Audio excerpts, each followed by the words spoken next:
आज हम सुनते हैं हनुमान जी की कहानी। श्रीनगर में केशव दत्त अपनी पत्नी अंजलि के साथ रहता था।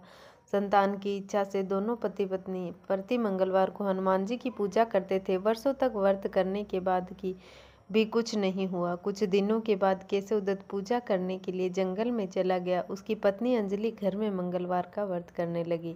एक दिन किसी कारणवश अंजलि हनुमान जी को भोग नहीं लगा सकी और उस दिन वह भूखी ही सो गई। दूसरे दिन उसने प्रण किया कि अब अगले मंगलवार को हनुमान जी को भोग लगाकर ही भोजन करूंगी।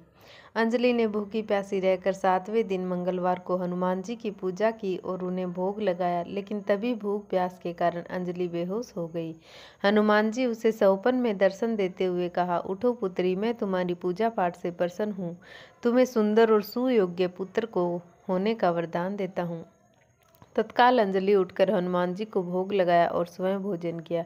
हनुमान जी की अनुकंपा से अंजलि ने एक सुंदर शिशु को जन्म दिया। मंगलवार को जन्म लेने के कारण उस बच्चे का नाम मंगल प्रसाद रखा गया। कुछ दिनों बाद अंजलि का पति केशव दत्त भी जंगल से लौट आया।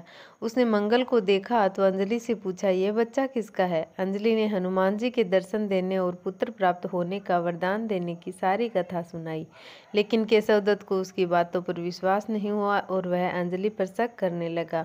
केशव दत्त मंगल को मारना चाहता था। एक दिन केशव दत्त स्नान के लिए मंगल के साथ कुएं पर गया। केशव दत्त ने मौका देखकर मंगल को कुएं में फेंक दिया और घर आकर कह दिया, मंगल तो मेरे साथ था ही नहीं। लेकिन तभी पीछे से मंगल दौड़ता हुआ आ गया। केशव दत्त मंगल को देखकर बुरी तरह चौंक गया।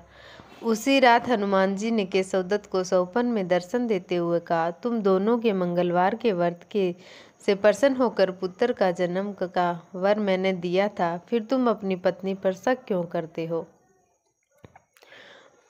उसी समय केशव दत्त ने अंजलि को जगाकर उसे क्षमा मांगते हुए सौपन में हनुमान जी के दर्शन देने की सारी कहानी सुनाई।